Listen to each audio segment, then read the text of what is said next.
I wish you'd just disappear from my life. It would be more dignified." Those were the last words my daughter said to me before I vanished without a trace. She didn't know that 3 days later, I would win the lottery, $2 million that gave me the freedom to grant her cruel wish.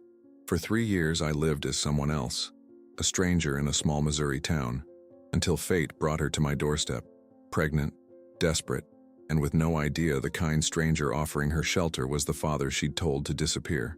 What would you do if the person who broke your heart didn't recognize the face staring back at them? Would you reveal yourself? Or would you seize the chance to be seen through new eyes? This is the story of a father's impossible choice, a daughter's unintended cruelty, and the extraordinary journey that brought us back together in the most unexpected way. Some disappearances aren't abandonment. Sometimes, they're the purest form of love. If this story touched your heart, please subscribe to our channel for more emotional true stories that will make you question everything you thought you knew about family, forgiveness, and second chances. Like this video and comment where you're watching from. I read every comment and would love to know which part of this story resonated with you the most. I still remember the exact moment when my own flesh and blood buried me alive with just 10 words. It was a Tuesday morning, the kind where autumn just starts teasing winter, crisp enough for a sweater but not quite cold enough for the heater. I was 62 then, my hands already showing those liver spots that remind you time's running out. The coffee pot gurgled in my kitchen, the same one Emily and I had picked out when Amanda was just learning to walk. Amanda, my only daughter, standing there in my kitchen that morning, all put together in her power suit, and those expensive heels that clicked against my worn linoleum like little hammers. Perfect makeup, perfect hair, but her eyes, God, her eyes were empty when they finally looked at me. "Coffee's ready, sweetheart," I said, pouring her a cup the way she liked it. 2 sugars, splash of cream, just like when she was in high school and I'd make her breakfast before her debate competitions. She took the cup, those manicured fingers briefly touching mine. Then, without even taking a sip, she set it down in the sink with a clatter that made me flinch. "You know what I wish, Dad?" Her voice was so cold I could almost see her breath. "I wish you'd just disappear from my life. It would be more dignified. Just like that. No build-up, no argument. Just a daughter wishing her father would vanish." I stood there, coffee pot still in hand, feeling my heart crack into pieces so tiny they might as well have been coffee grounds. "Amanda, please." My voice came out more weathered than I expected. "Helen makes me happy." "Happy?" She spat the word like poison. "Mom's been dead for 3 years and you're suddenly happy with her hospice nurse? Do you have any idea how pathetic that looks?" Helen was more than just Emily's hospice nurse. She was the woman who held my hand when the doctor said there was nothing more they could do. She was the one who taught me how to change Emily's bed sheets without causing her pain. The one who stayed late, off the clock, just to make sure I ate something during those final weeks. And yes, 15 months after Emily passed, Helen was the woman who made me laugh again for the first time. But to Amanda, Helen was just proof I'd forgotten her mother. "She's a widow too," I said quietly. "We understand each other's grief." Amanda rolled her eyes, checking her watch. "Save it for your therapist, Dad. Or should I say, save it for your wife." That word, wife, she twisted it into something dirty, something shameful. The wedding had been small. Just me, Helen, the justice of the peace, and 2 witnesses we barely knew. I'd invited Amanda. She'd sent back the RSVP card with a single word scrawled across it. "Disgusting. I wanted you at the wedding," I whispered. "You're all the family I have left." "Family?" She laughed, but it sounded like glass breaking. "Family doesn't replace dead wives with their caregivers. Family respects memory. But you're just a pathetic old man who couldn't stand being alone." Each word landed like a physical blow. I'd raised this woman, taught her to ride a bike, helped her with calculus homework, drove 8 hours to surprise her on her 21st birthday. I'd held her while she sobbed after her first heartbreak. Now she looked at me like I was nothing. "I've never stopped loving your mother," I said. "Never will. Save it." She grabbed her purse, that designer one I'd bought her for Christmas last year. "I'm done watching you make a fool of yourself. 62 years old and you can't even mourn properly." As she headed for the door, I called after her, my voice cracking. "Amanda, please don't leave like this." She turned, one hand on the doorknob, and the look she gave me, I'll never forget it as long as I live. Pure disgust, like I was something she'd found on the bottom of her shoe. "I mean it, Dad. I wish you would just disappear. It would be better for everyone. The door slammed so hard the little ceramic bluebird your mother loved fell off the wall and shattered on the floor. Just like that, I was alone in a house that suddenly felt too big and too quiet. That's the day I died inside. But it's also the day my life began again, though I didn't know it yet. Because 3 days later, something happened that would change everything. I was sitting at my kitchen table staring at a half-empty bottle of whiskey when the lottery numbers were announced on the evening news. I'd been buying the same numbers for 20 years. Emily's birthday, our anniversary, Amanda's birthday. That night, for the first time, they all lined up. $2 million. Not the biggest jackpot, but enough. Enough to do something I'd never had the courage to do before. Listen to my daughter. I would disappear. Within a week, I'd claimed the money anonymously through a trust, sold my house, car, and most possessions. I left no forwarding address, no goodbye note. Just vanished. Like smoke. The only person who knew I was leaving was my lawyer, and I paid him enough to keep that secret to his grave. I bought a small, weathered farmhouse in a tiny Missouri town where nobody asked questions, took a new name, and started over. I volunteered at the community store, delivered meals to homebound seniors, helped at the homeless shelter 2 towns over. I became the kind of man who's visible but not noticed. Just another old-timer with kind eyes and a past nobody inquired about. For 3 years, I lived that quiet life. I sent anonymous donations to charities Amanda supported.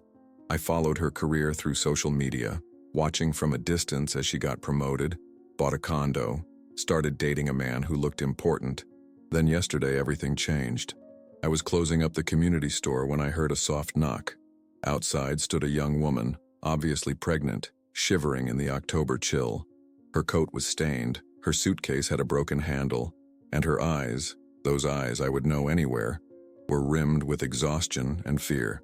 "Excuse me, sir?" she asked, her voice so different from the last time I'd heard it. "I saw your room for rent sign. Is it still available?" My heart stopped. Standing before me was Amanda, my daughter, and she had no idea who I was. She was standing there, my Amanda, but not as I remembered her. The sharp business suits and perfect makeup were gone. Instead, she wore a threadbare sweater that stretched tight across her swollen belly. Her once-styled hair hung limp around her face, and those dark circles under her eyes. They told stories of sleepless nights and endless worry. My baby girl was pregnant, desperate, and didn't recognize her own father. "Yes," I managed to say, my voice steady despite the earthquake happening in my chest. "The room is still available." Relief washed over her face, that same expression she had as a child when I'd check under her bed for monsters and assure her she was safe. "How much is it?" she asked, one hand protectively cradling her belly. I quoted a price far below what I'd advertised, and she bit her lip, calculating. "I can pay the first month now, but—" Her voice trailed off, embarrassment coloring her cheeks. "Come in," I said, stepping aside. "It's too cold to discuss business on the porch. Let me make you some tea." She hesitated, studying my face. Was there a flicker of recognition? A moment where something familiar passed through her mind? But then she nodded and stepped inside, bringing with her the scent of bus stations and cheap diners. My hands trembled as I filled the kettle. 3 years. 3 years since she told me to disappear.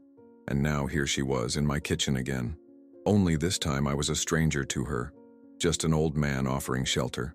I stole glances at her while the water boiled. She looked so much like her mother when Emily was pregnant, that same mixture of vulnerability and fierce protection. "Chamomile okay?" I asked, reaching for the tea I kept specifically because it was her favorite, though she couldn't know that. "Perfect, thank you." Her voice was softer now, missing that hard edge from our last encounter. She accepted the steaming mug with both hands like she was soaking in its warmth. "I'm Robert," I said, using the name I'd adopted 3 years ago. The name on my mailbox, my bank account, my volunteer badge at the community store. The name that wasn't burdened with her hatred. "Amanda," she replied, and hearing her say her own name nearly broke me. Amanda Monroe. She still used my surname, not her husband's. I filed that away. Another piece of a puzzle I didn't fully understand yet. "Well, Amanda Monroe," I said, keeping my voice gentle, "why don't you tell me what brings you to Oak Ridge? Not many people find their way to our little town by accident." She took a sip of tea, then set the mug down carefully. "I needed somewhere quiet, Somewhere. She paused, searching for words. Where nobody knows me. I nodded, understanding that feeling all too well. Running from something? Her eyes flashed defensively. That stubborn look I'd seen 1,000 times at the dinner table when she was a teenager. Not running. Starting over. I didn't press. Instead, I showed her the room, the small bedroom off the kitchen that I'd fixed up with a second-hand dresser and a quilt I'd bought at the church bazaar. It wasn't much, but it was clean and warm. It's perfect, she whispered, running her hand over the quilt. I can't, her voice caught. I haven't slept somewhere safe in weeks. That night, as she dozed on my sofa, too exhausted to even make it to the bedroom, I sat in my recliner and watched her sleep, just as I had when she was a colicky infant. She mumbled in her dreams, disconnected fragments about being sorry and someone named Jason. By morning, pieces of her story had spilled out between cups of coffee. Her father was a selfish man who abandoned her. Her husband, Jason, had cheated, thrown her out when she discovered she was pregnant. Her apartment had been lost when she couldn't make rent. The baby was due in less than 2 months. My father was weak, she said, staring into her coffee cup. He just disappeared. For money, I think. Or for her. Each word was a knife, but I nodded sympathetically. Sometimes people leave for reasons we don't understand. No, she said sharply. He left because he chose someone else over his family. Over me. Her hand trembled slightly as she set down her cup. I said things, terrible things to him before he left, but he could have fought for us. Instead, he just vanished. 3 years ago. No goodbye, nothing. I swallowed hard. And your mother? Cancer, she said quietly. 6 years ago. We sat in silence for a moment, the weight of unspoken truths heavy between us. Then suddenly she looked up at me with those eyes, Emily's eyes, and frowned slightly. Have we met before? Something about you seems familiar. My heart hammered against my ribs. I have one of those faces, I said with a practiced smile. Everyone says so. The moment passed. She nodded, believing the lie. As she got up to wash her cup, I slipped into the spare bedroom and placed in the top drawer a small pillowcase I'd kept all these years, one embroidered with her name, a gift from her grandmother when she was born, a test perhaps, or maybe just a desperate father's need to keep some connection, however tenuous. The next morning I found her holding it, running her fingers over the stitching. This is beautiful, she said. It has my name on it. Does it? I pretended surprise. It came with the house. Previous owner must have had a daughter with the same name. She smiled, actually smiled, and the sight nearly brought me to my knees. It feels like a good omen. Do you mind if I keep it? For the baby? Of course, I said, turning away before she could see the moisture in my eyes. Would you like some coffee, miss? Yes, please, she answered. Then softer. Sir. Sir. Such a simple word. But in that moment, it was a wall between us. A reminder that I was now just a kind old man offering shelter. Not her father. Not anymore. And perhaps, in some strange way, that was exactly what we both needed. 2 weeks passed like a dream, or perhaps a beautiful nightmare. Each morning I woke up terrified she'd recognize me, and each night I went to bed relieved and heartbroken that she hadn't. The lines etched into my face, the gray that had overtaken my once dark hair, and the slight stoop to my shoulders had transformed me into someone my own daughter couldn't recognize. Time had been both cruel and kind. Amanda blossomed in those 2 weeks. Color returned to her cheeks. She started humming while washing dishes. The same Beatles songs her mother used to sing. She helped me sweep the porch and plant the late-season bulbs that would bloom in spring. When Mrs. Holloway from next door brought over a casserole, Amanda sat with the elderly woman for hours, listening to stories about Oak Ridge in the 1960s. You've made quite an impression on the town, I told her one evening as we sat on the porch swing, watching fireflies perform their nightly dance across the yard. The rhythmic creaking of the chains matched the beating of my heart, steady but fragile. People here are different, she said, her hand resting on her growing belly. In the city, nobody notices you unless you're important or beautiful. Here, they just see you.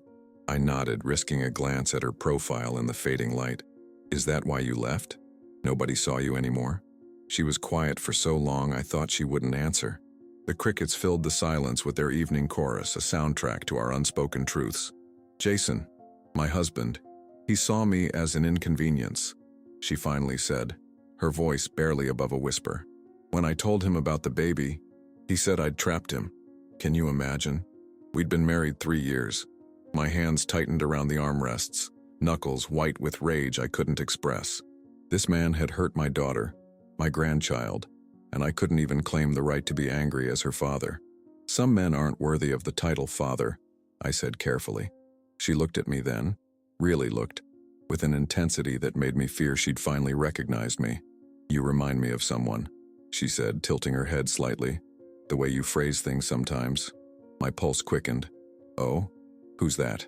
My dad, she said, and my heart nearly stopped. But then she shook her head. Well, not really. You're kinder, gentler somehow.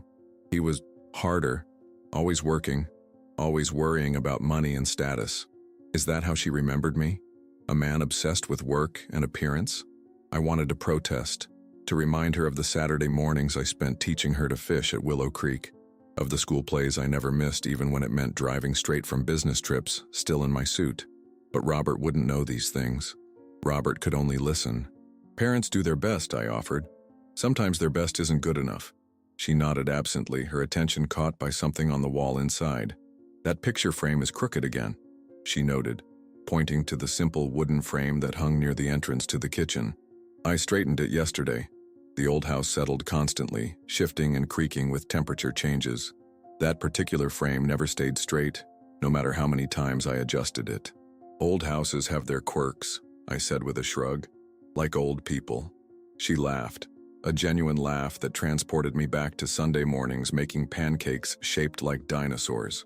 I'll fix it, she said, pushing herself up from the swing with the careful movements of a woman growing accustomed to her changing center of gravity.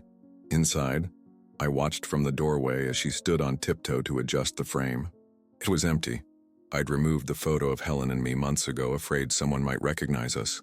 Now it held a generic landscape print I'd bought at the general store. You should put a real photo in here, Amanda commented, fingers tracing the edge of the frame. Make this place feel more like home. Home. The word hung in the air between us, loaded with meaning she couldn't possibly understand. This house had never been my home. It was merely a hiding place that had suddenly, unexpectedly become something more. The following day, as rain drummed against the windows, she helped me sort through boxes in the storage room. We worked companionably, her organizing old books while I pretended to search for winter blankets I knew exactly where to find. "What's this?" she asked, holding up a picture frame she'd found in a box marked miscellaneous. My breath caught. It was the only photo of Helen and me I'd kept, taken at a lakeside restaurant the day I asked her to marry me. I'd hidden it away when I first moved in, unable to display it but equally unable to discard it. She turned it over in her hands, studying our smiling faces. I watched her expression carefully, praying she wouldn't make the connection. "This man," she said slowly, her brow furrowing in concentration. "He looks like someone I knew." My hands began to tremble uncontrollably, sweat beading on my forehead despite the cool air in the storage room. She was looking right at my face, my younger face, before grief and time had reshaped it, and I could see the wheels turning behind her eyes, searching for the connection her mind was trying to make. "A distant cousin," I blurted out, my voice higher than normal. "On my mother's side, we always had a strong family resemblance." She studied the photo for another excruciating moment, then looked up at me. "Are you all right, Mr. Robert? Your hand is shaking." I forced a smile, tucking my trembling hands into my pockets. "Just a bit tired. These old bones don't move boxes like they used to." She set the photo down and insisted I take a break while she finished sorting. I retreated to the kitchen, leaning heavily against the counter, heart pounding in my ears. She had almost recognized me. The careful facade I'd built was beginning to crack, and I wasn't sure whether to be terrified or relieved. But the real shock came 3 days later, when the bell above the community store door jingled, and I looked up to see a face I'd hoped never to encounter again. Bottle blonde hair, too much makeup, and eyes sharp with calculation. Lisa, Emily's younger sister, my former sister-in-law, Amanda's aunt. Her eyes widened in recognition, then narrowed with something between amusement and malice. Unlike my daughter, time hadn't disguised me enough to fool Lisa. She browsed the store silently, pretending to examine canned goods while shooting glances my way. When the last customer left, she approached the counter where I stood frozen. "Well, well," she said, her voice dripping with false sweetness. "If it isn't Caleb Monroe, or whatever you're calling yourself these days." I said nothing, my mouth dry as desert sand.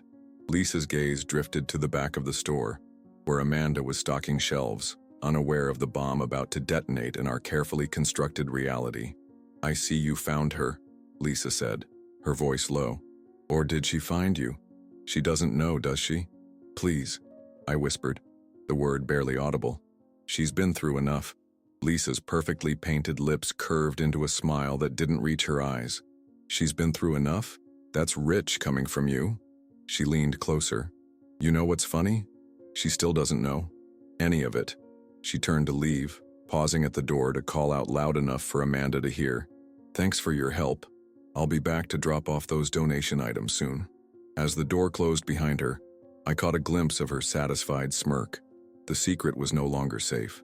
Like a match dropped in dry brush, it was only a matter of time before everything I'd built would go up in flames.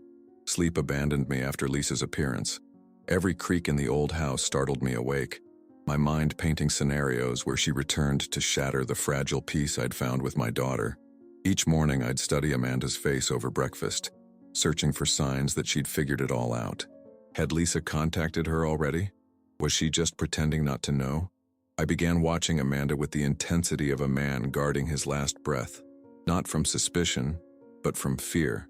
Bone-deep fear that Lisa had already poisoned whatever healing had begun between us, even if Amanda didn't know it was healing. The dark circles under Amanda's eyes told me she wasn't sleeping well either. At night, I'd pass her room and hear muffled sobs or fragmented words muttered in fitful sleep. "Dad." Why? My heart would constrict painfully, my hand hovering over her doorknob before retreating. Robert wouldn't enter her room uninvited. Robert wouldn't know how to comfort the nightmares she'd had since childhood. One particularly cold November morning, I found her sitting at the kitchen table before dawn, hands wrapped around a mug of tea gone cold, staring vacantly out the window at the frost-covered yard. "Bad dreams?" I asked, keeping my voice gentle as I shuffled to the coffee maker. She didn't turn. "Do you ever feel like you're being haunted by something you said? Words you can't take back?" I measured coffee grounds with deliberate precision, buying time to steady my voice. "Every day," I finally answered. "The simple truth. I said terrible things to my father," she whispered. "The last time I saw him, I told him I wished he would disappear." Her laugh was hollow, echoing in the pre-dawn kitchen. "And then he did. Be careful what you wish for, right?" I poured water into the machine, my back to her so she couldn't see how her words affected me.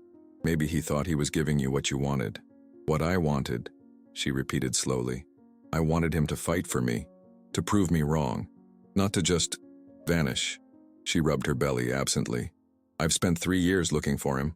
Hospitals, shelters, even morgues. Nothing. It's like he evaporated."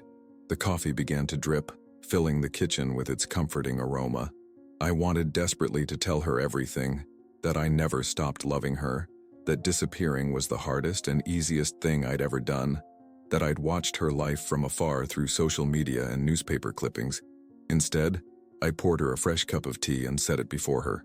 "People do strange things when they're hurt," I said. "Things that make sense only to them at the time." She looked up at me with those eyes, Emily's eyes, swimming with unshed tears.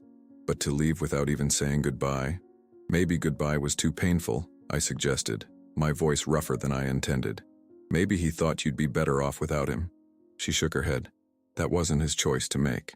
The unfairness of her statement struck me like a physical blow. It had been her choice to tell me to disappear, but not my choice to honor her wish. I bit back the defensive words that sprang to my lips. Robert wouldn't be defensive about Caleb's choices. That night, while Amanda slept, I wrote a note on a piece of plain stationery. Not every disappearance is abandonment. Sometimes it's love in silence. I left it on her nightstand, next to the glass of water she always kept there. A risk, perhaps, but I needed her to consider another perspective even if she didn't know it came from me. The next morning, she emerged from her room with red-rimmed eyes, but a certain softness to her expression that hadn't been there before. She cooked breakfast, scrambled eggs with the chives I grew in the windowsill, and served me a plate without speaking. But the silence between us felt different, not strained, but thoughtful. tender even. As we ate, I noticed her stealing glances at me, studying my face when she thought I wasn't looking. My pulse quickened each time, wondering if she was finally seeing through my disguise, connecting dots I'd tried so carefully to keep separate. Meanwhile, Lisa returned to the community store as promised, carrying a small box of clothes for donation. Her real purpose was transparent. She wanted to assess the situation, to see if Amanda had figured out the truth. "Such a lovely community you have here," she said loudly, her eyes darting around the store where several locals were browsing. "So different from the city. People really look out for each other, don't they?" I nodded stiffly, taking the box from her arms. "Thank you for your donation." She leaned closer, voice dropping to a whisper. "How's my niece doing? Still playing house with dear old dad without knowing it's dear old dad?" My jaw tightened. "She's been through enough, Lisa. Whatever grudge you have against me." "Grudge?" She laughed, the sound like breaking glass. "Is that what you think this is? A grudge?" Amanda appeared from the back room, and Lisa's demeanor instantly changed, her sharp features arranging themselves into a mask of pleasant neutrality. "Oh, hello there," she said to Amanda. "You must be new in town. I'm Lisa." "Amanda," my daughter replied, extending her hand politely. If she noticed any family resemblance to her aunt, she didn't show it. Why would she? They'd never been close, and it had been years since they'd seen each other. Lisa's eyes flickered to Amanda's pregnant belly. "Expecting, I see. Congratulations. Where's the father? Working hard to provide for his family?" The barb was aimed at me, but it was Amanda who flinched. "He's not in the picture," she said stiffly. "Men," Lisa sighed dramatically, "they so rarely live up to their responsibilities, don't they? Your daughter has her father's blood," she added, glancing meaningfully at me, "just pretending to be fragile." I froze, my heart hammering against my ribs. Did Amanda catch the implication? Did she realize Lisa had just revealed knowing something about her parentage? But Amanda merely frowned, confused. "I'm sorry. Have we met before?" Lisa's smile was venomous. "Maybe in another life." She turned to leave, then paused. "You know, I was there the day your father left. I saw him read that goodbye letter he wrote you. Such a shame you never understood what he was really trying to say." With that parting shot, she was gone, leaving behind a chill that had nothing to do with the November air seeping through the old store windows. "What a strange woman," Amanda said, watching Lisa's retreating figure through the window. "Do you know her well?" "No," I lied, my mouth dry. "Just a seasonal visitor. Passes through town now and then." But Lisa's words had done their damage. I could see the questions forming behind Amanda's eyes, the slight furrow in her brow that had been there since childhood, whenever she was puzzling through something difficult. What Lisa didn't know, what cut me deeper than any of her thinly veiled threats, was that she'd been there when Amanda read my goodbye letter, because she'd been the one to deliver it. The letter that was never meant to be a final goodbye but a temporary separation until Amanda's anger cooled. The letter that Lisa had somehow intercepted and presumably altered before giving to my daughter. And now, 3 years later, the web of lies and misunderstandings she'd helped create was threatening to unravel around us all.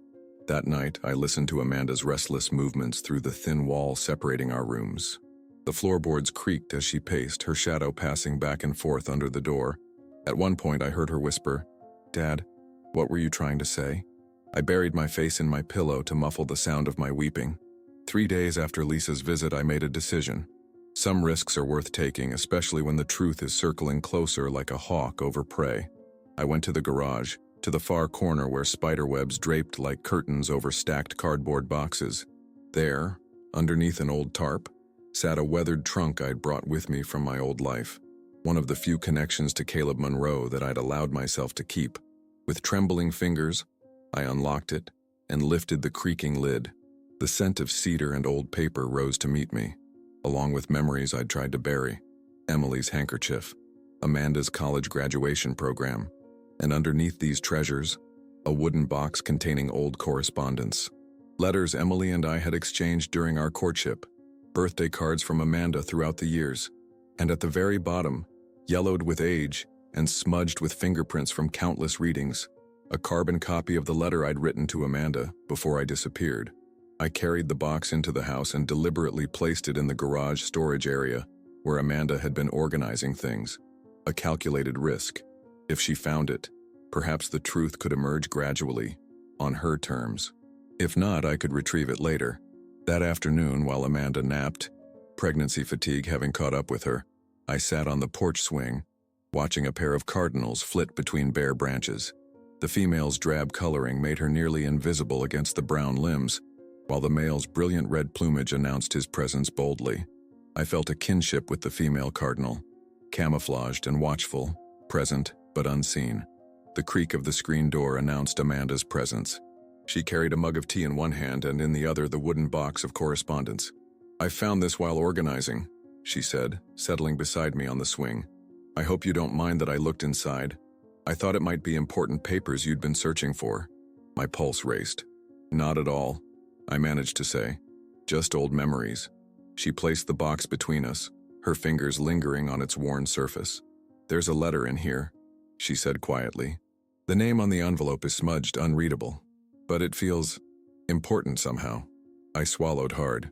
"May I see it?" She handed me the envelope, our fingers brushing momentarily. The name was indeed obscured. Time and moisture had blurred the ink until only a faint outline remained. But I recognized my own handwriting. The slight rightward slant, the precise loops of the letters. "I think it was meant for someone special," she said, watching my face carefully. I nodded, unable to trust my voice. My words were steady when they finally came. It was, but it arrived too late. Her eyes softened with compassion, the same look Emily used to give me when I'd come home defeated after losing a client or missing a promotion. "May I read it? Or is it too personal?" The moment stretched between us like taffy, pulling thin but not breaking. Finally, I handed the letter back to her. Some words need to be heard, even years later. That evening, as the last light of day painted the living room in amber hues, Amanda sat on the sofa, the same place she'd slept that first night, and carefully opened the letter. I pretended to read the newspaper, but every sense was attuned to her, watching from behind the thin barrier of newsprint as she unfolded the yellowed paper. Her eyes moved across the page, absorbing words I'd written in a different lifetime. "My dearest Amanda, by the time you read this, I will have gone. Not because I want to leave you, but because I've become the burden you see in me, the disappointment that dims your eyes when you look my way. I've loved you since the moment the doctor placed you in my arms, a tiny red-faced bundle with your mother's determined chin and my stubborn eyebrows. I've loved you through skinned knees and broken hearts, through graduation caps and job interviews. I'll love you until my last breath and beyond, but I cannot bear to be the father you hate, the man whose choices you despise, the reminder of what you've lost. Helen brought light back into my life when I thought darkness was all that remained. Your mother, my Emily, my heart, would have understood this. She told me once, in those final weeks when the pain medications made her unusually forthright, when I'm gone, don't you dare spend the rest of your life alone.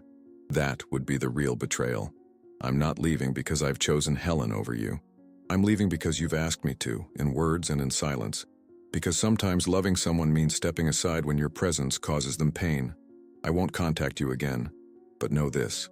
Wherever I am, whatever name I'm using, I am still and always your father. And someday, when anger has cooled and time has granted perspective, perhaps you'll understand that disappearing was the hardest and most loving thing I've ever done for you. With eternal love, Dad. The words weren't exactly as I remembered writing them. Some phrases seemed altered, softened. Others were missing entirely, particularly the parts about my intention to return once her anger had cooled, about my lawyer's contact information, about the trust fund I'd established for her. The evidence of Lisa's interference was clear to me now, though Amanda couldn't know that. I watched over the edge of my newspaper as Amanda's hands trembled slightly. Her eyes glistened with unshed tears, but her face remained composed. That same controlled expression she'd inherited from Emily, who never liked to show vulnerability. When she finished reading, she didn't speak. She simply folded the letter carefully along its original creases and held it against her heart for a long moment. Then, without a word, she rose and walked out the front door into the deepening twilight. I followed at a distance, watching as she made her way down the gravel path toward the small lake at the edge of my property. The setting sun cast her silhouette in gold as she stood at the water's edge. With deliberate slowness, she knelt and placed the letter on the surface of the lake. The paper floated momentarily, then gradually darkened as water seeped into the fibers, pulling it beneath the surface. When she returned to the house, her eyes were dry but changed somehow, lighter, as if a shadow had been lifted. She found me in the kitchen, pretending to prepare dinner, though my hands were too unsteady to be of much use. "I was cruel," she said simply, her voice barely audible over the sound of running water. "But you taught me to be better, even by disappearing." I nodded, not trusting myself to speak. "Whoever that letter was meant for," she continued, "they were loved deeply. Sometimes we don't recognize love when it's standing right in front of us. Sometimes it takes absence to make it visible." She helped me finish preparing dinner, moving around the kitchen with newfound ease. The silence between us was comfortable, intimate, in the way that only shared secrets can be, even when one person doesn't know they're sharing. As we ate, I studied her face in the soft glow of the dining room light. She looked more like Emily than ever, with that same quiet strength, that same capacity for forgiveness. But the stubborn set of her jaw, the slight furrow between her brows when she concentrated, those were mine. She was the best of both of us, carrying our legacy forward into the child growing beneath her heart. She didn't know she was sitting across from her father, but somehow in that moment I felt she was beginning to recognize the heart that beat beneath the stranger's face, a heart that had never stopped loving her, even when that love meant becoming someone else. December arrived, draping Oak Ridge in a thin blanket of snow that transformed the world into something pristine and new. Amanda's due date was approaching, just 6 weeks away according to her last doctor's appointment. I'd driven her myself, waiting anxiously in the lobby while she met with the young Dr. Perez, who had taken a special interest in her case. "High-risk pregnancy," I'd overheard him say, and those words had kept me awake for nights afterward, praying to a God I wasn't sure still listened to the prayers of men who changed their names and abandoned their daughters. The community had embraced Amanda in a way that made my heart swell with gratitude. Mrs. Holloway knitted tiny booties and caps. The ladies from the church quilting circle presented her with a handmade baby blanket, each square stitched with a different animal. Even gruff old Bill from the hardware store dropped off a wooden crib he'd refinished himself, mumbling something about it gathering dust in his attic. We were sitting in the living room that afternoon, the old radiator hissing and clanking as it fought against the bitter cold outside. Amanda was folding tiny onesies that had appeared mysteriously on our porch that morning, each movement deliberate and filled with a tenderness that made my throat tighten. Rain had turned to sleet, drumming against the windows like impatient fingers. The weather forecast predicted the season's first serious storm, and I'd spent the morning checking the generator and bringing in extra firewood just in case. "You're good at this," Amanda said suddenly, gesturing to the preparations I'd made. "Taking care of people." I smiled, settling into my armchair with a cup of coffee. "I've had some practice." "With your wife?" she asked, and then immediately backtracked. "I'm sorry, that's too personal." "It's all right," I said, surprised by her interest. In the weeks she'd been with me, she'd rarely asked about my past. "Yes, my wife, and my daughter." Her hands stilled on a tiny yellow sleeper. "You have a daughter?" The question hung in the air between us, heavy with unintended irony. "Had," I corrected gently. "We're estranged." "I'm sorry," she said, and I could see she meant it. "That must be painful." "It is," I admitted, "every day." "What happened?" she asked, then shook her head. "No, don't answer that. It's none of my business." I looked at her, really looked, and saw not just my daughter but a young woman on the cusp of motherhood, trying to understand the complicated bonds between parents and children. "We disagreed about choices I made after her mother died," I said carefully. She felt I was erasing her mother's memory. I felt I was honoring her mother's wishes for me to find happiness again. Amanda's expression softened. "That sounds familiar." "Does it?" She nodded, absently rubbing her belly. "My father remarried after my mom died. His nurse, actually. I said awful things to him." She looked down at her hands. I was so angry. I felt like he was replacing her, replacing us, the family we used to be. My heart hammered in my chest. "And now? Do you still feel that way?" She was quiet for a long moment, the only sound the persistent tapping of sleet against glass. "No," she finally said. "I understand better now. Grief makes people reach for whatever light they can find." The words were a balm to wounds I'd carried for 3 years, but they also reignited the desperate need to tell her everything, to bridge the chasm between Robert and Caleb once and for all. Before I could form a response, Amanda shifted position and winced. Ouch! I was on my feet instantly. What's wrong? Is it the baby? She shook her head, smiling through a grimace. No, just twisted my ankle on this rug. She tried to stand, but sank back onto the sofa with a sharp intake of breath. Maybe it's worse than I thought. I knelt beside her, gently examining her ankle, which was already beginning to swell. The instinct to care for her overwhelmed any pretense of being just a landlord. My hands moved with the memory of countless childhood injuries. The scraped knees, the sprained wrists, the bee stings that had sent her running to me for comfort. Let me get some ice, I said, but when I tried to rise, she caught my hand. Wait, she said, her eyes searching my face with an intensity that made my pulse quicken. You remind me so much of my father right now, the way you're taking care of me. He used to do the same thing when I was little. I swallowed hard, afraid to speak, afraid to breathe. Did he? She nodded, her eyes never leaving mine. He was always gentle, no matter how badly I was hurt or how silly the injury was. Mom would panic, but Dad, he was my rock. Her voice caught on the last word, until I pushed him away. The moment stretched between us, fragile as a soap bubble. I knew I should move away, maintain the fiction that had protected us both for weeks. Instead, I found myself squeezing her hand gently. I'm sure he understood, even if he couldn't say it. Amanda blinked rapidly, then seemed to remember her injury. I should probably elevate this. I nodded, grateful for the reprieve, and helped her position a pillow under her ankle before fetching ice wrapped in a kitchen towel. As I was returning from the kitchen, I noticed her stretching to adjust that persistently crooked picture frame on the wall. Leave it, I called. You shouldn't be stretching with that ankle. It's driving me crazy, she said with a laugh. It's been crooked ever since I got here. The house settles, I explained, handing her the ice pack. That nail never holds anything straight for long. She accepted the ice with a grateful smile but continued to eye the frame with mock suspicion. I'm going to fix it properly tomorrow. A picture that nice deserves to be straight. I glanced at the generic landscape print and shrugged. It's nothing special. Not the print, she clarified. The frame itself. It's handcrafted, isn't it? Cherry wood with those little carved details in the corners. Someone put a lot of love into making that. I looked at the frame with new eyes. Emily's father had made it as a wedding gift for us, his arthritic hands painstakingly carving each delicate leaf motif.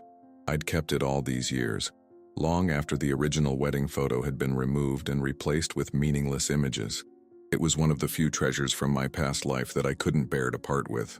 You have a good eye, I said softly. The next day, true to her word and despite my protests, Amanda insisted on fixing the frame properly. She stood on a step stool, carefully removing it from the wall to examine the problem. The nail was indeed loose, the old plaster crumbling around it. We need a proper anchor for this, she declared. Do you have a toolbox? I did, of course, and soon she was balanced precariously on the stool, hammer in hand, while I hovered anxiously below, ready to catch her if she fell. Stop worrying, she laughed, looking down at me. I'm pregnant, not made of glass. Humor an old man, I replied, not moving an inch. She tapped the new anchor into place with surprising skill. My dad taught me how to do this, she said conversationally. He said every woman should know basic home repairs. Mom thought it was silly, but I loved those lessons. As she lifted the frame to rehang it, her movement dislodged something that had been wedged in the space between the frame and the wall. A small folded paper fluttered down, landing at my feet. I froze, instantly recognizing what it was. The lottery ticket. The original winning ticket with my real name, Caleb Monroe, printed clearly on the back where I'd signed it before hiding it in the one place I thought no one would ever look. Amanda noticed my reaction. What is it? Spider? She peered down at the paper as I bent slowly to retrieve it, my heart pounding in my ears. Too late. She'd already seen it. Her eyes widened as she took in the official Lottery Commission logo, the sequence of life-changing numbers, and most damning of all, the name scrawled on the back in faded ink. Caleb Monroe, she read aloud, her voice barely above a whisper. She looked from the ticket to my face, confusion slowly giving way to something else, something between recognition and disbelief. Is that your name? I couldn't speak, couldn't lie, couldn't even nod. I simply stood there, the truth finally exposed by a piece of paper I'd forgotten I'd hidden. Amanda slowly descended from the step stool, one hand braced protectively over her belly, the other still holding the hammer like she wasn't sure whether she might need it for protection. Her eyes never left my face, searching, probing, connecting dots that had been there all along. "Who are you?" she whispered. But the question in her eyes was different. It said, "Are you who I think you are?" I could only lower my head, the weight of 3 years of deception suddenly too heavy to bear. The silence in the room was absolute, broken only by the soft tick of the mantel clock counting down the seconds until everything would change. For 2 days, Amanda locked herself in her room. I left trays of food outside her door, my heart breaking anew each time I discovered them untouched. I heard her moving around, sometimes crying, sometimes talking softly to herself, or perhaps to her unborn child. The silence between us stretched like an abyss, wider and deeper than the 3 years we'd spent apart. On the morning of the 3rd day, I was sitting at the kitchen table, staring into a cold cup of coffee, when I heard her door open. The soft pad of her footsteps approached, hesitant but deliberate. I didn't look up, afraid of what I might see in her eyes. Disgust, betrayal, or worse, the cold emptiness I'd seen the day she told me to disappear. She pulled out the chair across from me and sat down, her hands folded neatly on the table between us. I forced myself to meet her gaze, bracing for the worst. But there was no anger in her eyes, no hatred, just a quiet, cautious curiosity, and something else I couldn't quite name. "Why did you do it?" she asked simply. Her voice was steady, measured, with a formality that felt like a shield between us. She called me sir, a word that cut deeper than any insult could have. I took a shaky breath, searching for words that could possibly explain the inexplicable. How do you justify disappearing from your child's life? How do you make sense of creating a new identity, a new history, a new self? "Because I loved you," I said finally, the words barely audible even in the perfect stillness of the kitchen. "Because I couldn't bear to be hated by the person I loved most in this world." "So you ran away?" There was no accusation in her tone, just genuine bewilderment. I shook my head slowly. "I didn't run away, Amanda. I gave you what you asked for. You said you wanted me to disappear from your life, that it would be more dignified." The words still carried their sting, even after all this time. "So I disappeared. I became someone else so that you could have the peace you wanted." She was quiet for a long moment, processing this. Outside, a cardinal, perhaps the same one I'd watched weeks earlier, landed on the bird feeder, a flash of brilliant red against the winter white. "I looked for you," she said finally. "For 3 years I looked everywhere, hospitals, shelters, police stations." Her voice caught. "Morgues." The thought of her searching for me, believing I might be dead, was like a physical pain in my chest. "I'm sorry," I whispered.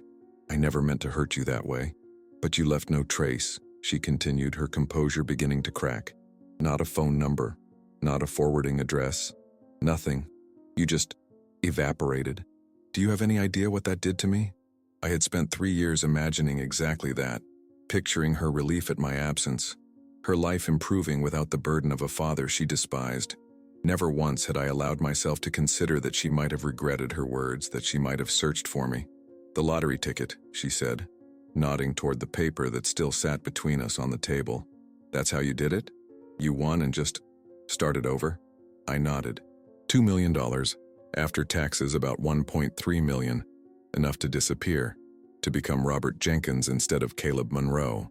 "And all this time," she said, gesturing around the modest kitchen with its outdated appliances and worn linoleum, "you've been living like this, when you could have been living in luxury?" I finished for her. What would be the point? The money was never about buying things. It was about buying freedom. Freedom to honor your wish. She flinched at that, her hands tightening around each other. "I was cruel," she admitted, her voice barely above a whisper. "What I said to you that day, I didn't mean it. Not really. I was angry and hurt, and I wanted to wound you the way I felt wounded. By my marriage to Helen," I said, the name feeling strange on my lips after so long. Amanda nodded, a tear slipping down her cheek. "I thought you were erasing Mom, replacing her, moving on while I was still drowning in grief." "I would never," I began, but she held up a hand. "I know that now," she said. "But then, all I could see was betrayal. The nurse who was supposed to care for Mom, swooping in to take her place. It felt obscene. I thought of Helen, of her gentle hands and quiet strength, of the way she'd encouraged me to reconcile with Amanda even as my daughter rejected every attempt. Helen understood your anger, I said softly. She never wanted to come between us. Where is she now? Amanda asked, and I realized she must have been wondering this since discovering my identity. I don't know, I admitted. I left her too. I thought it would be easier for her to start fresh without being tied to a man who had to become someone else. The regret in my voice was evident even to my own ears. Last I heard, she'd moved back to Michigan to be near her sister. Amanda absorbed this with a slight nod. So you lost everything, because of what I said? No, I corrected gently. I changed everything, there's a difference. She studied me then, really looked at the man sitting across from her.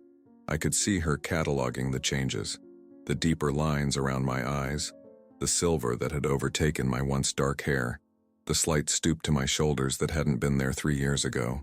Time and grief had altered me, inside and out.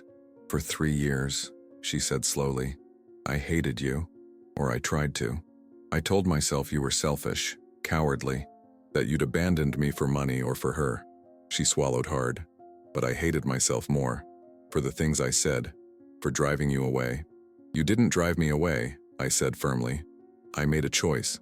The wrong choice, perhaps, but it was mine to make. But you came back in a way, she said, her brow furrowing. You took me in, cared for me, even knowing how I'd treated you. You're my daughter, I said simply, as if those 3 words explained everything. And perhaps they did. Amanda's composure finally broke. Tears streamed down her face as she asked the question that seemed to pain her most. Why didn't you tell me? All these weeks. Why maintain the lie? I reached across the table, cautiously offering my hand, half expecting her to recoil. Instead, she placed her palm against mine, a gesture so achingly familiar it nearly undid me. How many times had I held this hand? When she took her first steps, on her first day of school, at her mother's funeral. I wanted you to see me, I explained, my own eyes blurring with tears. Not the father you resented, but the man beneath. I wanted a chance to know you again without the weight of our history between us. So, you created an elaborate fiction, she said, but there was no accusation in her tone now. Became someone else entirely. No, I corrected gently. I just let go of the parts that stood between us. The title, the expectations, the disappointments. This is who I've always been, Amanda. A man who loves his daughter more than his own identity. That evening, Amanda prepared dinner. She wore Helen's old apron, the one I'd kept all these years, tucked away in a kitchen drawer. We moved around each other cautiously, relearning a dance we'd once known by heart. The silence between us was different now, not strained or empty, but full of unspoken understanding, like the companionable quiet of old friends who don't need words to communicate. As we sat down to eat, she looked at me across the table and smiled, a genuine smile that reached her eyes. I'm not sure what to call you, she admitted. Robert seems wrong, but Dad feels... Call me whatever feels right, I said. I answer to both names now. She nodded thoughtfully, serving the simple meal she'd prepared. A casserole made from her grandmother's recipe, one I hadn't tasted in years. I remember more than I let on, she said, noticing my surprise. Mom's recipes. Your carpentry lessons. The way you used to sing off-key to Beatles songs while washing dishes. I laughed, actually laughed, for what felt like the first time in years. My singing hasn't improved with age, I'm afraid. I missed that, she said softly. Your laugh. Even when I was angriest, I missed it. Later, as the winter night wrapped around our small house, Amanda stood at the window, watching snow begin to fall in large, lazy flakes. One hand rested on her rounded belly. The other absently twisted the plain gold band she still wore on her left hand. I want to give my son a name, she said, not turning from the window. The name of someone who never gave up on love, even when it meant being forgotten. I moved to stand beside her, close enough to offer support but careful not to intrude. Jason? I asked, remembering the husband she'd mentioned. She shook her head, a wry smile playing at her lips. Jason was a mistake I'm glad to leave behind. She turned to face me then, her expression serious. I meant you, your name, Caleb. The simple gesture, naming her child after me, conveyed more forgiveness, more reconciliation than any words could have expressed.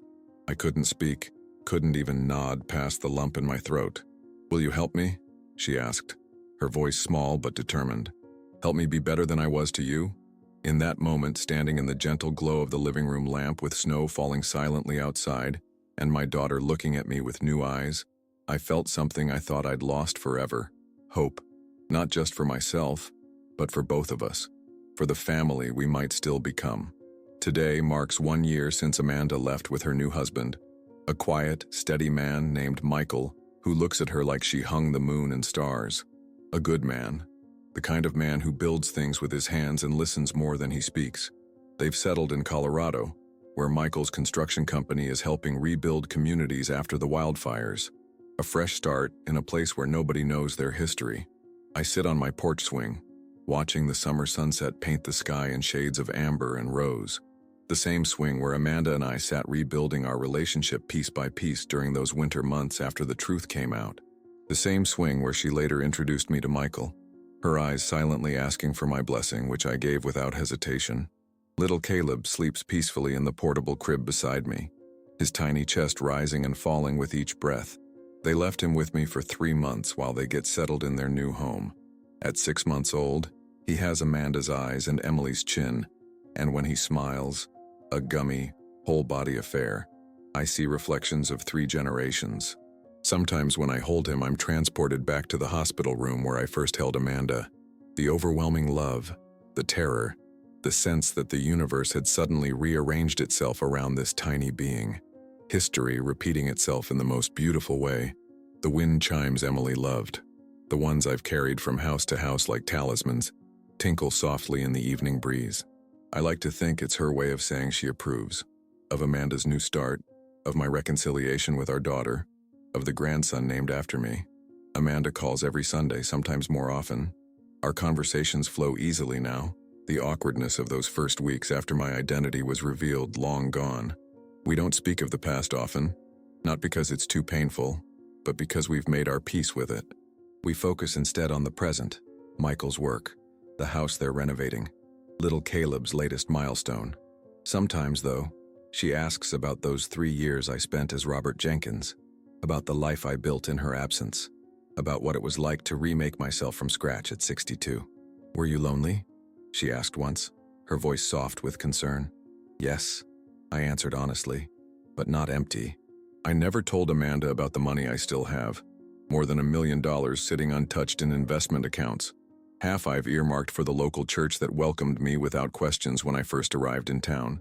The other half for community projects, the shelter 2 towns over, the literacy program at the elementary school, the meals for homebound seniors. I live simply by choice. My small house with its creaking floors and temperamental plumbing suits me. I need little now. My volunteer work at the community store, my weekly chess game with Bill from the hardware store, my evening calls with Amanda. These things fill my days with purpose and my heart with contentment. The lottery win that once seemed like my salvation now feels almost incidental to the story of my life. Money gave me the freedom to disappear, yes, but it was love, complicated, messy, enduring love, that helped me find my way back. Lisa still appears occasionally like a storm cloud on an otherwise clear day. She visited last Christmas ostensibly to meet her great-nephew. Her hair was a different shade of blonde, her face tighter around the eyes and mouth, but her sharp gaze was unchanged. "So this is how it ends?" she asked, watching Amanda and Michael decorate the tree while I bounced baby Caleb on my knee. "Everyone forgives and forgets, and we all pretend you didn't abandon your daughter?" "No," I said quietly so only she could hear. "This is how it begins again, with truth and forgiveness." She left early, claiming a migraine. Amanda watched her go with a mixture of pity and wariness. Later, she confessed that Lisa had been the one to tell her I'd run off with Helen and the lottery money, a cruel distortion of the truth that had fueled Amanda's anger for years. Why would she lie like that? Amanda had asked, genuinely bewildered. I could have told her about Lisa's attempts to insert herself into my life after Emily died, about her jealousy of Helen, about the twisted pleasure she seemed to take in turning daughter against father. But what would be the point? Some secrets are better left buried, especially when they can only cause more pain. People have their reasons, I said instead, not always good ones. The most precious gift Amanda has given me, beyond forgiveness, beyond my grandson, is the restoration of my name. I am Caleb again, not just in legal documents and bank accounts, but in the way people in town greet me, in the way I introduce myself to newcomers, in the way I sign my name with a flourish that had been absent during my years as Robert. My identity is no longer something I need to hide or escape. It's something I wear comfortably, like a favorite sweater rediscovered after years in storage. The last time Amanda called me Dad was just before she left with Michael and the baby. She stood on this very porch, her car packed with the essentials for their new life. Michael was already behind the wheel, giving us a moment of privacy for our goodbyes. "Thank you," she said, her eyes bright with unshed tears. "For everything." I shook my head. "No thanks needed. That's what fathers do." She smiled then, that same smile that had lit up my world since she was a toddler taking her first steps. "I know that now, Dad. I really do." Later that day, I found a note tucked under the door knocker. Simple, handwritten words that I've read so many times the paper is worn thin at the creases. "Thank you for never abandoning me, even when you disappeared. I understand everything now. With love, Amanda." I stood there on the porch, watching the empty road long after their taillights had vanished around the bend. The irony wasn't lost on me. How disappearing had ultimately led me back to my daughter. How absence had made space for a new kind of presence in her life. Now, as I rocked gently on the porch swing with my grandson sleeping peacefully beside me, I understand something I couldn't see during those dark days when Amanda first told me to disappear. Sometimes the most loving thing we can do is step away, not in anger or resentment, but with the quiet dignity of someone who loves deeply enough to give others the space they need. And sometimes, if we're very lucky, that space becomes a pathway leading back to each other. Different perhaps, but stronger for having weathered the separation. Tonight, as the first stars appear in the darkening sky, I whisper a quiet thank you to whatever twist of fate brought Amanda to my door that rainy evening a year ago, for the chance to be seen not just as a father, but as a person worthy of forgiveness and love. She lost me to find me, and in being lost, I finally found my way home. Sometimes the words we speak in anger leave wounds deeper than we could ever imagine. In my case, my daughter's wish for me to disappear led to 3 years of separation that changed both our lives forever. But in that painful absence, we both discovered what truly matters, not pride, not being right, but the unbreakable bond between parent and child that can withstand even our worst moments. What would you have done in my position? Would you have revealed yourself immediately when she appeared at your door, or like me, would you have seized this second chance to be seen for who you truly are, beyond titles and expectations? The lottery gave me the means to disappear, but love, complicated, messy, enduring love, was what ultimately brought us back together. Perhaps there are times when stepping away isn't abandonment, but the most selfless form of love we can offer. If this story touched your heart, please take a moment to like this video, share it with someone who needs to hear it, and subscribe to our channel for more stories of forgiveness, redemption, and the complex beauty of family relationships. Remember, it's never too late to rebuild what's broken. Sometimes the path back to each other is winding and unexpected, but always worth the journey. Thank you for listening to my story.